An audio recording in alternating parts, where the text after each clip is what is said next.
नमस्कार मित्रों, आप सभी का स्वागत है।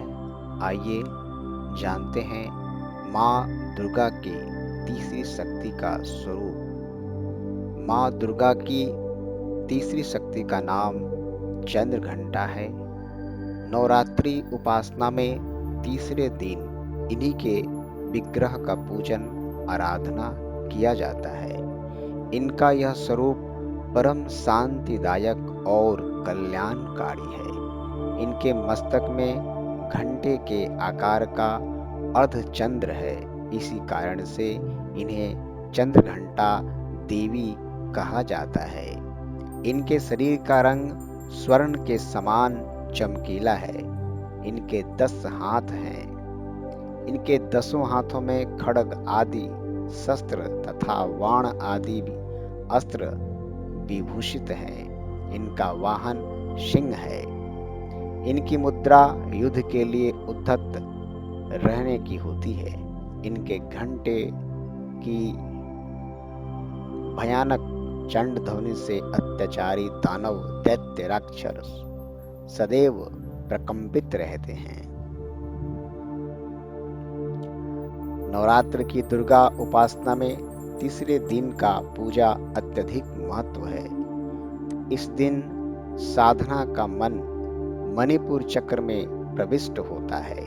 जो साधक है वो अपने मणिपुर चक्र में ध्यान लगाते हैं। माँ चंद्रघंटा की कृपा से उसे अलौकिक वस्तुओं के दर्शन होते हैं, दिव्य सुगंधियों का अनुभव होता है तथा विभिन्न प्रकार की दिव्य ध्वनियाँ उन्हें सुनाई देती है। ये क्षण साधक के लिए अत्यंत सावधान रहने के होते हैं।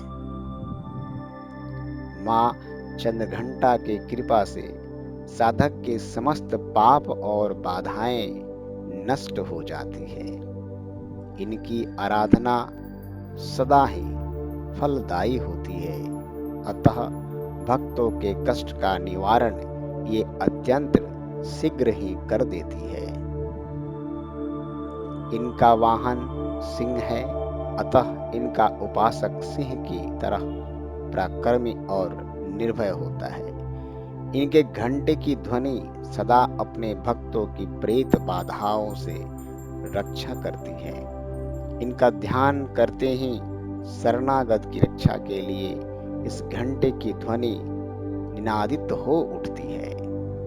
दुष्टों का दमन और विनाश करने में सदैव तत्पर रहने के बाद भी इनका स्वरूप दर्शक और आराधक के लिए अत्यंत सौम्यता एवं शांति से परिपूर्ण रहता है। इनकी आराधना से प्राप्त होने वाला एक बहुत बड़ा सद्गुण यह भी है कि साधक में वीरता, निर्भरता के साथ सौम्यता और विनम्रता का भी विकास होता है। उसके मुख, नेत्र तथा संपूर्ण काया में कांति गुण की वृद्धि होती है। स्वर में दिव्य अलौकिक माधुर्य का समावेश होता है। माँ चंद्रघंटा के भक्त और उपासक जहाँ भी जाते हैं, लोग उन्हें देखकर शांति और सुख का अनुभव करते हैं।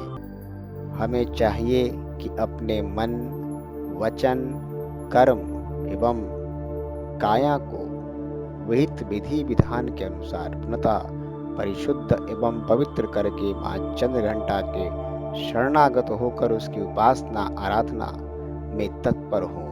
उनकी उपासना से हम समस्त सांसारिक कष्टों से विमुक्त होकर सहज ही परम पद के अधिकारी बन सकते हैं। हमें निरंतर उनके पवित्र विग्रह को ध्यान में रखते हुए साधना की ओर अग्रसर होने का प्रयत्न करना चाहिए। उनका ध्यान हमारे इहलोक और परलोक दोनों के लिए परम कल्याणकारी और सद्गति को देने वाला है। जय मां चंद्रघंटा।